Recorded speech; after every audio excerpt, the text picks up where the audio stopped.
طوبہ میں جو سب سے اونچی نازک سیدھی نکلی شاخ، مانگوں نعت نبی لکھنے کو روح قدس سے ایسی شاخ۔ تو یعنی نبی پاک کا اصل میں ذکر اتنا بلند و بالا ہے کہ دنیا کی سب سے بہترین، سب سے قیمتی، سب سے بلند چیز لے کر بھی اگر اس کے ذریعے نبی پاک کا ذکر کیا جائے تب بھی اس کا ادب اور اس کا مقام ڈیفائن نہیں ہو سکتا ہے، کیونکہ اللہ نے نبی پاک کو مقام ہی ایسا عطا فرمایا۔ تو ہم اپنی طرف سے جب بھی ابھی اس میں یہ سیکھنے کو مل رہا ہے کہ جب ذکر مصطفیٰ علیہ الصلوۃ والسلام ہو، ہم نعت پڑھیں، بیان سنیں، تو اس میں ادب کا تقاضا کیا ہونا چاہیے، الفاظ کا چناؤ کیسا ہونا چاہیے۔ نبی پاک کے لیے جب آپ بات کر رہے ہیں تو آپ نے اس کو بہت زیادہ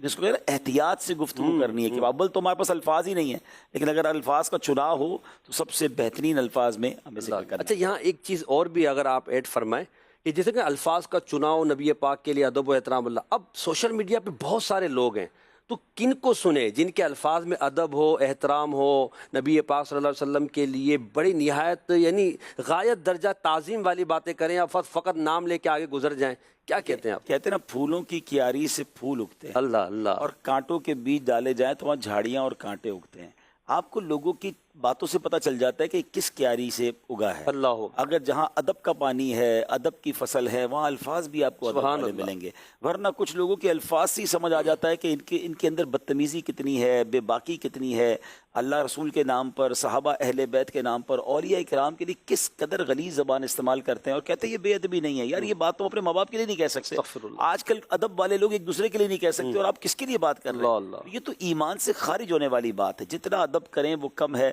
سبحان اللہ۔ اب یہ دیکھیں کہ سرکار دو عالم علیہ الصلوۃ والسلام کا نام مبارک، حالانکہ اللہ نے قرآن پاک میں نبیوں کو ان کے ناموں سے یاد فرمایا، مگر قرآن میں کہیں یاسین فرمایا، کہیں طٰہٰ فرمایا، کہیں یا ایھا الرسول فرمایا، کہیں مدثر فرمایا، مزمل فرمایا، یعنی خود رب اپنے حبیب سے کیسے بات کر رہا ہے۔ ہم نبی پاک علیہ الصلوۃ والسلام کا نام لیتے وقت یا اللہ کے پیاروں کا نام لیتے وقت کتنا ادب ضروری ہے۔ ماشاءاللہ، اللہ پاک ہمیں ادب نصیب فرمائے اور با ادب زندگی گزارنے کی توفیق عطا فرمائے۔